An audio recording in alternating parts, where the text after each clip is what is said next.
Muy buenos días. Desde CIG, auditores y consultores, es un placer para mí, Alexander Camargo, saludarlos el día de hoy, en donde queremos compartir con ustedes algunos comentarios en relación con el SAGDILAF, que es el sistema de autocontrol y gestión del riesgo integral de lavado de activos, financiación del terrorismo y el financiamiento de la proliferación de armas de destrucción masiva. ¿Qué vamos a mirar con ustedes el día de hoy? Vamos a hacer una revisión del SAGDILAF, qué es, vamos a responder cuáles son los elementos y sus etapas. Y después nos vamos a centrar en revisar unos elementos que son clave en el sistema, lo que nosotros estamos llamando el conocimiento de la contraparte. Un conocimiento que surge a partir de unas actividades que debe realizar la organización que se denominan debida diligencia y debida diligencia intensificada. Todo esto con unos procedimientos adicionales que le van a permitir a la organización identificar operaciones inusuales y de estas operaciones inusuales las que son sospechosas y deben ser reportadas a la UIAF. Vamos a finalizar mirando un plan de acción, lo que son las etapas del sistema y cómo debemos implementarlas. Y para finalizar, un cómo vamos, algunos tips importantes de actividades que deberíamos estar realizando en estos momentos para cubrir el riesgo de no tener el sistema implementado al 30 de agosto, que es la obligación que tenemos algunas de las compañías. Entonces, para entender qué es el SAGDILAF, pues yo creo que tenemos que remontarnos a la historia. Y es que la historia de Colombia pues fue una historia muy difícil en lo que fue el finales del siglo pasado, en todo lo que fue el narcotráfico. Y este narcotráfico por su naturaleza pues es un delito transnacional. Entonces digamos que la mayoría de los países comenzaron a hacer presiones para tratar de identificar dónde estaban los recursos del narcotráfico y cómo fluían a través de las economías de los diferentes países. Es así como uno de los primeros países en este tema pues fue los Estados Unidos con su ley contra el lavado de activos, que fue emitida más o menos en el año 1986. En Colombia, la primera norma que se emite, recuerdo, para el lavado de activos es el decreto 1872 en el año 1992, que fue firmado por el presidente César Gaviria y su ministro de Hacienda, el Rudolf Humph, pues de una manera que yo la califico muy valiente porque era ponerse en contra de unas grandes capitales que existían en Colombia y que estaban penetrando muchos sectores de la economía. De este año 92, yo creo que debemos saltar ya al año 1996, cuando la Superintendencia Bancaria publica la circular 061. Con esta circular 061 se establece algo que en su época se denominó el CIPLA, que era el Sistema Integral para la Prevención del Lavado de Activos. Esta era una norma en donde se hablaba de conocimiento del cliente, se hablaba de segmentación, y estos pues eran unos elementos muy valiosos para poder perfilar los clientes, sus operaciones y detectar operaciones inusuales y investigarlas y pues reportar operaciones sospechosas. Con esta norma se comenzó a hablar de señales de alerta, se comenzó a hablar de capacitación, se comenzó a hablar de la necesidad de consolidar las operaciones, de establecer un código de conducta. Este código de conducta es lo que hoy reconocemos como el manual, ¿cierto? El manual del sistema. Y apareció la figura del oficial de cumplimiento para el CIPLA. Ya para el año 2008, como lo tengo aquí en este cronograma, Pues la superintendencia emite la circular 026 y en esta hace un cambio fundamental, porque pasa de reglas establecidas, unas reglas que establecía el CIPLA, a un sistema en donde lo que se iba a hacer era una gestión de riesgos. Es decir, las entidades tenían que identificar sus riesgos, medir esos riesgos, establecer controles y monitorearlos. O sea, se estableció un sistema para gestionar riesgos específicos relacionados con lavado de activos y financiación del terrorismo. Esto pues implicó en su momento un reto importante para todas las entidades del sector financiero, lógicamente. Y después de eso podemos nosotros estar yéndonos al año 2014, en donde a partir de las recomendaciones de los organismos internacionales, pues se identificó que no solamente el sector financiero debía estar obligado a hacer este reporte, sino que sería muy valioso tener, digamos, en el sector real, entidades que también hicieran reporte de operaciones que fueran sospechosas. Entonces ahí la Superintendencia de Sociedades emite la circular externa 304, en donde se estableció el sistema que se llamaba el SARLAF, ¿sí? Este sistema que hasta el año 2020, pues en el 2020 aparece ya el SAGRILAF, que es el que nos está ocupando en esta charla. Pero vale la pena en ese interín de todos los años hablar de unos hitos que me parecen importantes. El primero es la constitución de la Comisión de Coordinación Interinstitucional para el Control del Lavado de Activos. Esta fue creada en el año 1995 y la comisión está adscrita al Ministerio de Justicia y las principales funciones son formular la política del gobierno en contra de los fenómenos asociados al lavado de activos, al enriquecimiento ilícito y a la financiación de las organizaciones terroristas. La UIAF, que es la Unidad de Información y Análisis Financiero, fue creada en 1999 y el objeto era detectar, prevenir y luchar contra el lavado de activos, para lo cual estaba encargada de centralizar, sistematizar y analizar la información que se recaudaba pues en desarrollo de todas esas operaciones que reportaba el sistema financiero. Y finalmente me parece que es importante resaltar la creación del Grupo de Acción Financiera para Sudamérica, el que se denomina el GAFISUD, que ese es un organismo pues continental que fue creado en Colombia, en Cartagena de Indias, en el año 2000. Bueno, entonces sigamos. Y para uno entender el sistema, pues lo primero que tiene que entender es cuál es el riesgo que opera ese sistema. Entonces el riesgo de lavado de activos, de financiación del terrorismo y la de financiación de la proliferación de armas de destrucción masiva es la posibilidad del daño o la pérdida que puede sufrir una entidad vigilada por su propensión a ser utilizada directamente o a través de sus operaciones como un instrumento para que los delincuentes laven sus activos o canalicen recursos hacia la realización de actividades terroristas o cuando pretendan ocultar activos que provengan de dichas actividades.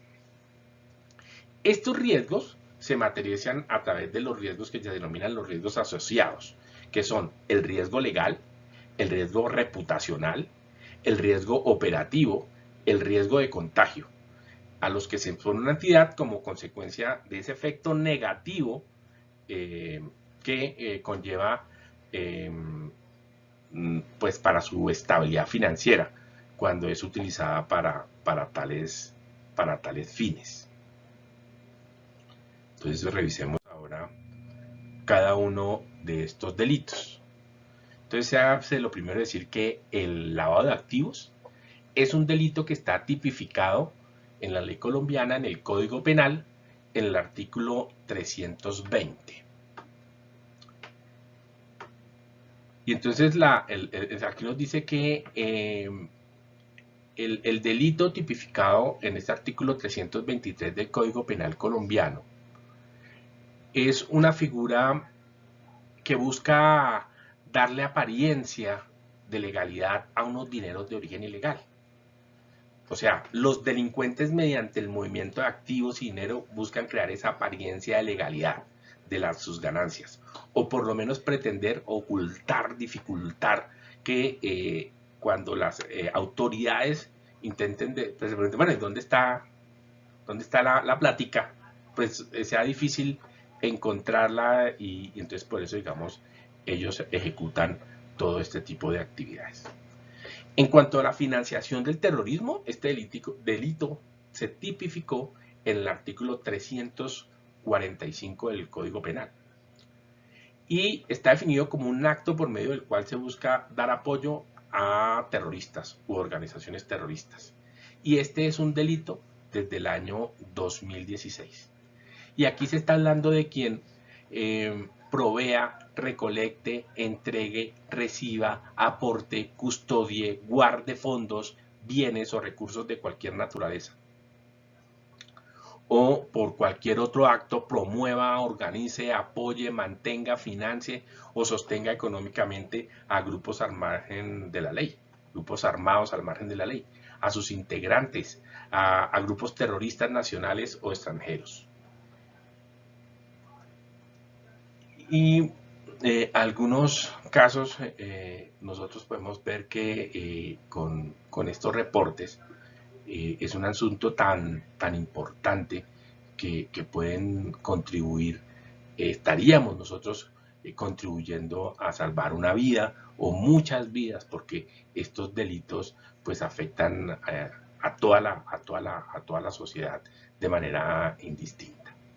En cuanto al financiamiento de la proliferación de armas de destrucción masiva, ahí podemos decir que es todo acto que provea fondos o utilice los servicios financieros en todo o en parte para la fabricación, adquisición, posesión, desarrollo, exportación, trasiego de material, fraccionamiento, transporte, transferencia, depósito o uso dual para propósitos ilegítimos en contravención de las leyes nacionales u obligaciones internacionales.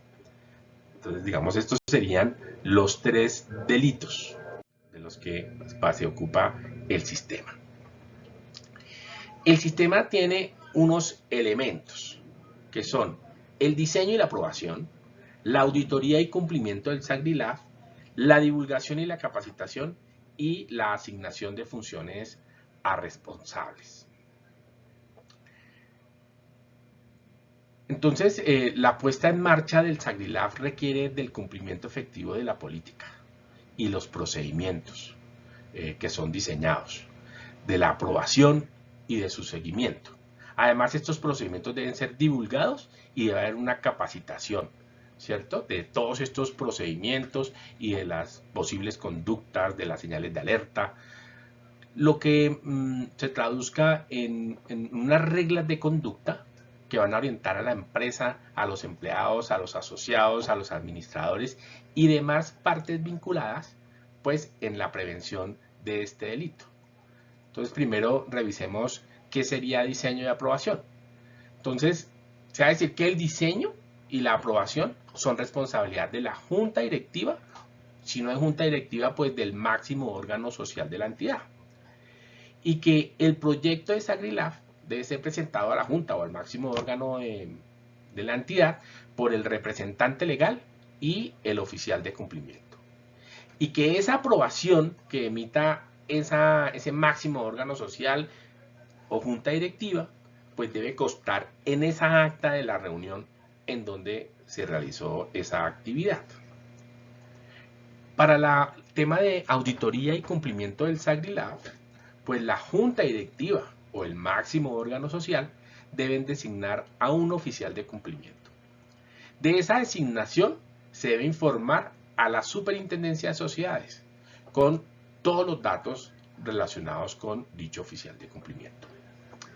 Y es importante indicar acá que para el cumplimiento es importante que los manuales, políticas y procedimientos incluyan cuáles son las sanciones o las consecuencias que hay por el incumplimiento de las disposiciones que están incluidas en esos documentos. Recordemos que es responsabilidad de la Junta Directiva, pero la Junta Directiva no es la que opera el sistema. La Junta Directiva no es la que hace los negocios. La Junta Directiva no aprueba a los clientes. En algunos casos habrá unos clientes muy especiales que va a aprobar inclusive la Junta Directiva. Pero lo normal, en el día a día, pues eso está delegado en muchas personas de la organización. Entonces, esas personas deben estar conscientes de cuáles son las sanciones por incumplir las políticas y procedimientos determinados en el SAGRILAB. Debe haber un tercer elemento que es la divulgación y capacitación, y es que el SAGRILAB debe ser divulgado entre la prensa y demás partes interesadas. Esto quiere decir que la divulgación se hace al interior de la empresa y sobre las partes interesadas en el sistema. Además, deben haber capacitaciones que también deben darse por lo menos una vez al año, y estas capacitaciones se deben realizar a todo el personal de la organización. Ya para el cuarto elemento, pues es la asignación de funciones a los responsables, y es que deben estar claramente asignadas las funciones que se ejecutan dentro del sistema, en cada una de las etapas, en los elementos y en las actividades asociadas con el SAGRILAB. Además de las funciones particulares que se asignen, porque como les digo, estas responsabilidades de toda la organización, se deben establecer como mínimo las siguientes atribuciones generales: las de la Junta o el máximo órgano social, las del representante legal y lógicamente las del oficial de cumplimiento. Revisemos entonces ahora las etapas del SAGRILAB. Entonces son 4 etapas también. La primera es una etapa de identificación del riesgo, una segunda etapa de medición o evaluación de riesgos, una etapa de control del riesgo y una etapa de monitoreo del riesgo. ¿De cuáles riesgos? Pues de lavado de activos, de financiación del terrorismo y la financiación de la proliferación de armas de destrucción masiva. Entonces revisemos, antes de meterme en las etapas, voy a hablar de un tema que es la segmentación. Y la segmentación de los factores de riesgo es una entrada pues a todo este proceso, porque nos va a servir para identificar los riesgos, para medirlos y para establecer los controles y su monitoreo. O sea que la segmentación es una actividad que es transversal a o que es necesaria en todas las etapas del SAGRILAB. Entonces, la identificación nos debe permitir identificar de los factores de riesgo y cuáles son los riesgos asociados a este. Entonces, poder tener un listado de cuáles son esos riesgos que pueden presentarse en la empresa. ¿Y esto cómo se hace? Pues esto, de acuerdo con la ISO 31000, tiene diferentes maneras de hacerla. Uno se puede hacer a través de entrevistas, se puede hacer a través de expertos, un análisis de expertos, y se puede hacer también a través de una metodología de análisis de los procesos internos que tiene la organización. La siguiente actividad es la evaluación o medición del riesgo.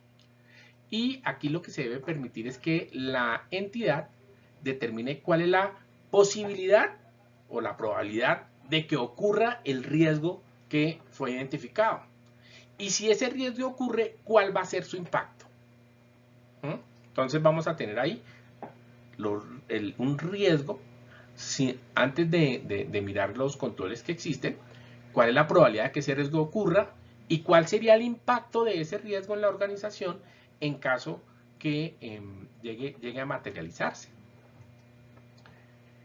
Aquí empezamos en la primera etapa, pues vamos a tener un listado de riesgos, pero cuando empezamos en la evaluación de riesgo, muy seguramente ya vamos a hablar de lo que son las matrices de riesgo y de los mapas de calor, que son a veces confundidas, son elementos diferentes dentro del sistema.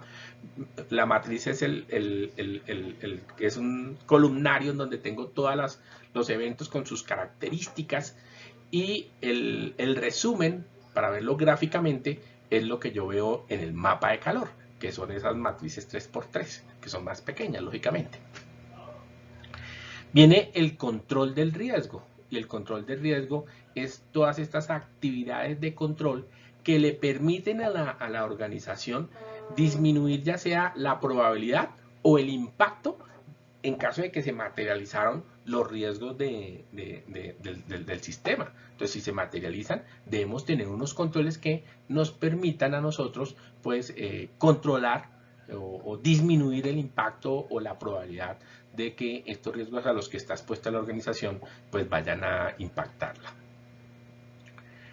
Ya la última etapa, que es el control de riesgo, también también se documenta normalmente en las matrices de riesgo, y el monitoreo, que es la última etapa, pues es una etapa en donde las entidades deben ejercer lógicamente una vigilancia respecto al perfil de riesgo y estar en condiciones de detectar si se materializan estos riesgos, si hay operaciones inusuales, y si esas operaciones inusuales no somos capaces de explicarlas, pues identificar que eso es definitivamente una operación sospechosa y hacer todos los reportes que correspondan. Entonces aquí miremos el tema que habíamos hablado sobre el conocimiento de la contraparte, y aquí lo que vamos a hablar es de la debida diligencia intensificada, y sobre los reportes de las operaciones sospechosas. Entonces, ¿qué es el conocimiento de la contraparte? Se hace lo primero decir que contraparte se está hablando principalmente de clientes, de proveedores, de empleados o de accionistas. Cliente, pues, es una persona a la cual nosotros le estamos vendiendo nuestros productos o nuestros servicios. Y en proveedores pueden haber proveedores de diferentes bienes, productos o servicios. Puede ser un proveedor que me vende a mí la materia prima, un proveedor o un contratista que nos hace de pronto alguna parte de nuestro proceso, alguien que nos arrienda una bodega. Entonces, digamos que aquí hay un panorama bastante amplio de qué sería un proveedor. Es una palabra que la debemos ver de forma ampliada y no solamente con la parte contable de proveedores. Y en cuanto a empleados, pues son las personas que contratamos por nómina para desarrollar las actividades. Accionistas, pues son aquellos que nos proveen recursos internos. Entonces, la debida diligencia, en mi concepto, es uno de los principales instrumentos para prevenir y controlar este riesgo. El riesgo de lavado de activos, de financiación del terrorismo y del financiamiento de la proliferación de armas de destrucción masiva. A este riesgo que están expuestas todas las empresas. Y por lo tanto, la debida diligencia es un tema que en mi concepto, vuelvo y lo repito, está en el centro del sistema. Y es el proceso mediante el cual la empresa adopta medidas para conocer a esas contrapartes. ¿Cuál es su negocio? ¿Cuáles son sus operaciones? Sus productos y el volumen de las transacciones que hace con la compañía. Por ejemplo, si nosotros arrendamos un local comercial, y en ese local comercial nosotros vamos y colocamos unos productos, pues hay un riesgo si ese local comercial es sujeto de una extinción de dominio. O sea, venía con un problema de extinción de dominio, la empresa no lo sabía, llevó sus productos materiales y llega un momento y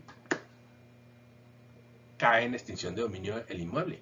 Entonces, todos esos artículos que tiene la compañía se colocan en peligro, ¿cierto? De que también pasen a extinción de dominio, o vamos a tener que entrar en una serie de juicios, gastos, pérdidas.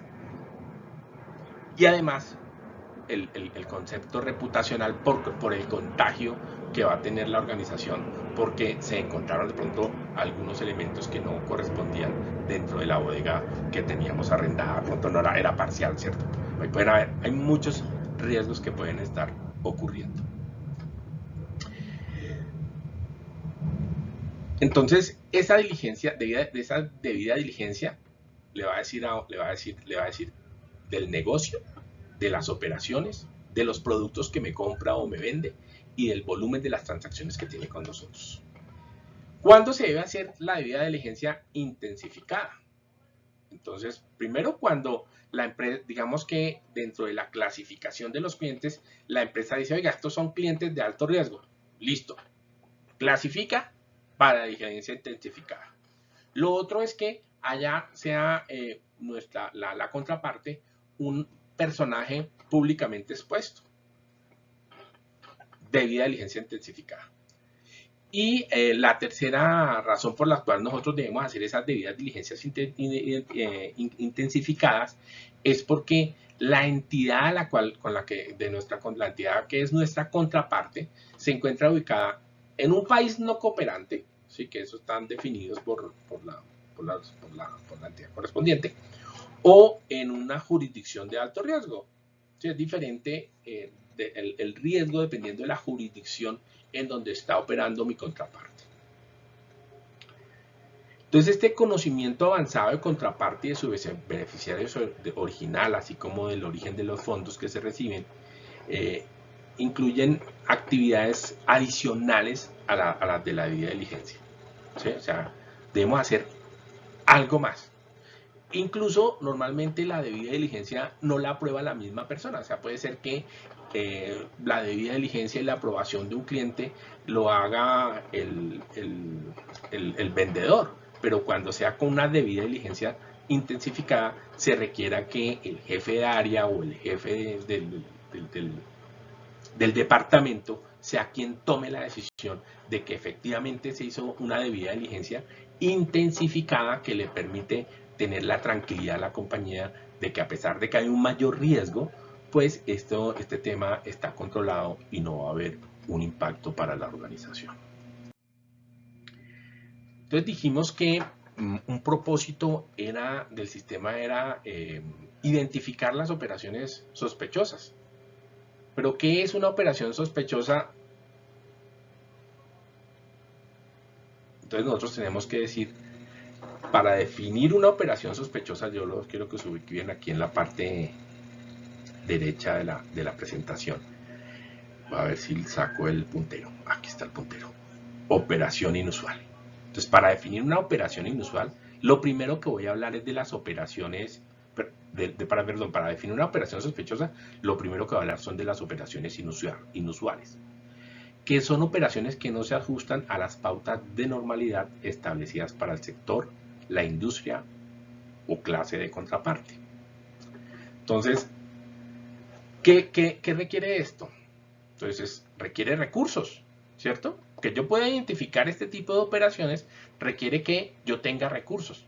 Recursos que van a ser herramientas y aplicativos que me van a permitir a mí recolectar toda esa información, clasificar a mis proveedores, a mis contrapartes, identificar cuáles son las operaciones que ejecutan. Para eso voy a utilizar plataformas de tecnología que me permiten a mí hacer el análisis de todas esas operaciones, ¿cierto? Y dárselas a los usuarios, que son unos recursos humanos, para que puedan empezar a hacer la aclaración de esa operación.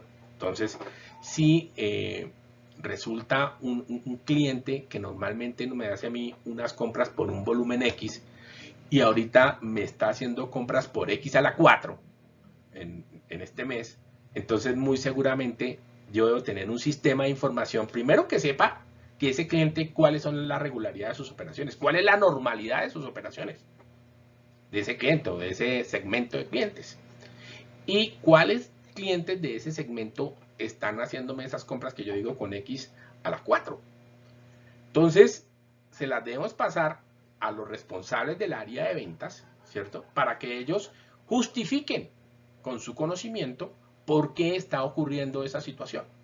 Entonces ellos van a tener que ir O ya saben, porque ellos fueron los que le hicieron la venta y saben, no, lo que pasa es que este cliente compró 4 almacenes más a partir de una recapitalización porque entró a cotizar en la bolsa, tiene muchísimo más recursos y por eso es razonable que me empiece a comprar más a partir de este mes, ¿cierto?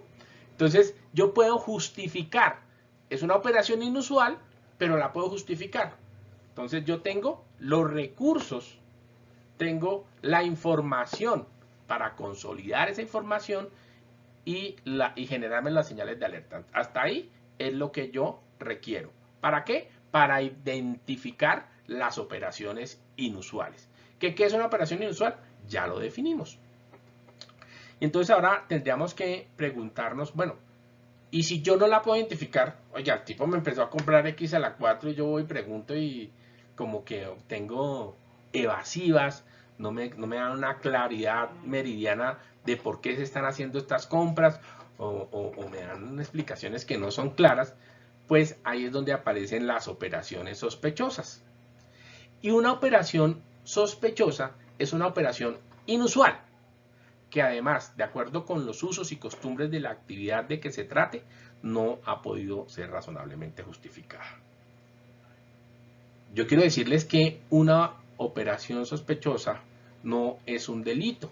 Nosotros no estamos obligados a identificar delitos. No. Yo lo que estoy obligado es a identificar operaciones inusuales y que si no las puedo explicar, clasificarla como una operación sospechosa. Y aquí es importante resaltar que puede ser operaciones intentadas o operaciones rechazadas. ¿Qué hace referencia la norma cuando nos dice esto?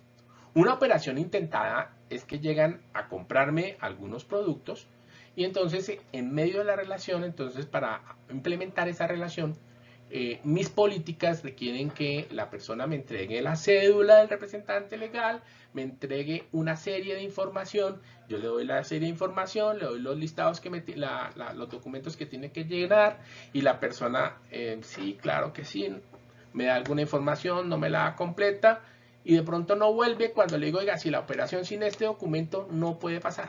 Entonces es una operación intentada, pero que no pasó. Se intentaron, pero se no pasó. Si esa operación cumple los requisitos para ser sospechosa, entonces yo debo reportarla en el ROS. Y también debo reportar las operaciones que yo rechace. Esta operación es que yo recibo toda la información y dentro de mi análisis de riesgos decido que no voy a hacer el negocio con la contraparte. Al decir que no hago el negocio con la contraparte, no significa entonces que yo no deba reportar esa operación como un ROS.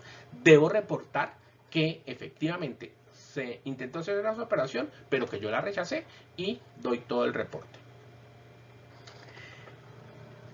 ¿Qué se debe reportar a la UIAF? Todas las operaciones sospechosas. Todas las operaciones sospechosas es responsabilidad del oficial de cumplimiento hacer el reporte y enviarlo. ¿Cuándo? Pues cuando tenga la aclaración de que la operación es sospechosa. Una vez identificado la operación sospechosa, de inmediato tiene que enviarla. Recuerde que no estamos hablando de delitos, no es un denuncio, es solamente un reporte de operación sospechosa. Yo no estoy haciendo un denuncio de un delito. Entonces, cuando yo tenga la capacidad de que ya he identificado que la operación inusual no se puede aclarar, es una operación sospechosa y es responsabilidad reportarla a UIAF. ¿Qué pasa si dentro de 3 meses nunca se presentó una operación sospechosa? O sea, no hubo operaciones inusuales o las operaciones inusuales fueron aclaradas. Pues es responsabilidad de la organización hacer un reporte de que no se presentaron operaciones sospechosas en ese trimestre. Entonces, ya para finalizar en la tercera fase, vamos a mirar lo que es el plan de acción. Y en el plan de acción vamos a mirar lo que son las etapas y una cosa que yo he llamado el cómo vamos.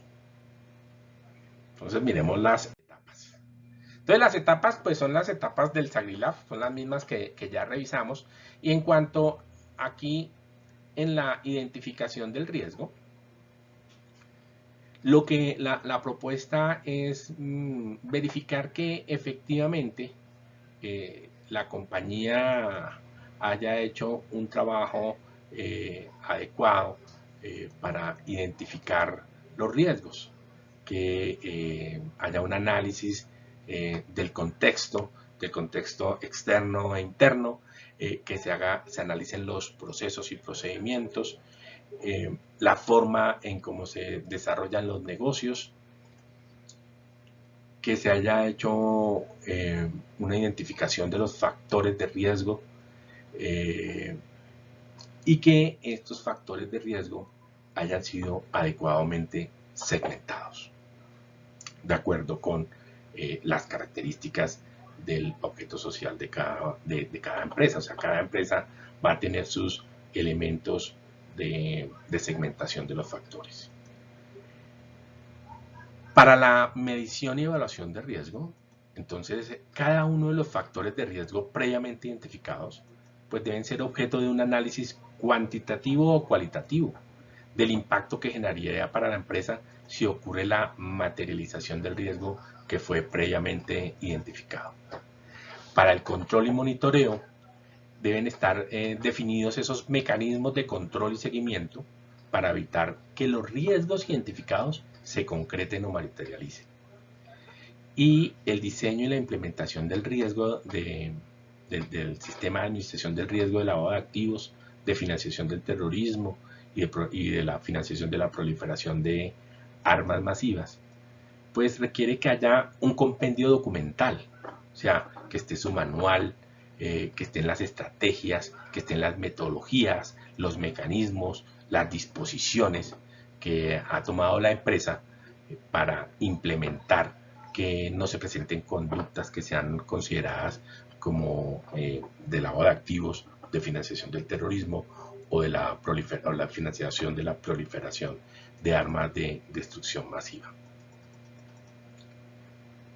Entonces deben haber mecanismos de control, deben estar identificados cuáles son esos órganos de control, cuáles son los procedimientos que tiene la organización, esos procedimientos específicos del sistema, pero también todos los procedimientos de la organización y cómo esos procedimientos sean modificados para incluir esas actividades necesarias para darle cumplimiento al SAGRILAF. Deben haber políticas, debe haber una clasificación de los riesgos, deben haber alternativas de seguimiento. Debe haber una capacitación que a mí me parece que debe ser permanente para toda la organización y para darle cumplimiento a la norma mínimo una vez al año. Además es importante que las organizaciones pues tengan los recursos para hacer este desarrollo, que es lo que vamos a mirar acá. Entonces en diseño e implementación, la recomendación es hacer un pare en este momento para verificar que efectivamente pues el avance del proyecto se ha cumplido dentro del cronograma que se estableció inicialmente. O si hubo alguna modificación, pues que va dentro de esa modificación, pero que se garantiza que para 31 de agosto, pues ya se cumple con todos estos elementos que nosotros estamos hablando en relación con el contexto, con la segmentación, con las matrices de riesgo, con los documentos que hablamos del sistema y que ya se están estableciendo los registros que existen de cada una de las etapas. Recuerden que todo lo que se hace en el sistema debe quedar adecuadamente documentado de tal forma que cuando venga una visita de cualquier entidad de control, nosotros podamos demostrar el cumplimiento. Contar con herramientas de tecnología para el conocimiento de la contraparte, la consulta de las listas, lógicamente el seguimiento y el reporte de las operaciones inusuales y yo digo el seguimiento y reporte de operaciones sospechosas también, porque si yo reporto una operación sospechosa, ahí no paró la cosa. Normalmente, si yo reporto una operación sospechosa sobre un cliente activo, pues las organizaciones tienen que comenzar a hacer alguna vigilancia adicional sobre ese cliente activo para garantizar si voy a continuar teniendo negocios con esta persona o se toman decisiones diferentes al interior de la organización. Y en relación con los responsables, como yo les digo y insisto en todas las charlas que tengo sobre lavado sobre este sistema SagriLab, pues este no es un sistema que cuando uno lee la responsabilidad, dice eso es responsabilidad de la junta directiva y del representante legal y nombran a un señor que es el oficial de cumplimiento, entre ellos se arreglan y se comen ese ponqué. No, ese ponqué se lo tiene que comer toda la organización y toda la organización debe ser sujeto de sanciones para garantizar que esto se cumpla. Lastimosamente, bueno, no lastimosamente, la forma como la empresa puede demostrar que ha dado cumplimiento al SagriLab y a estas metodologías es que tiene un adecuado procedimiento para sancionar los temas de incumplimiento del SagriLab. Si yo tengo una política de SagriLab y esa política se incumple por alguna persona, esa persona debe ser pues sancionada de manera ejemplarizante al interior de la organización. Hasta aquí eran los temas que quería traer y compartir con ustedes. Darle las gracias a todos los que me están acompañando hasta este momento de la charla. Recordarles que pasen a visitar nuestra página web www.auditorescig.com. Estamos con toda nuestra disposición para colaborarles en temas relacionados con la implementación de este sistema, con participar con ustedes y ayudarlos como oficiales de cumplimiento, que ya es un producto que tenemos y tenemos algunos clientes con mucho éxito. Muchas gracias a todos, que tengan una feliz semana. Hasta luego y que estén muy bien.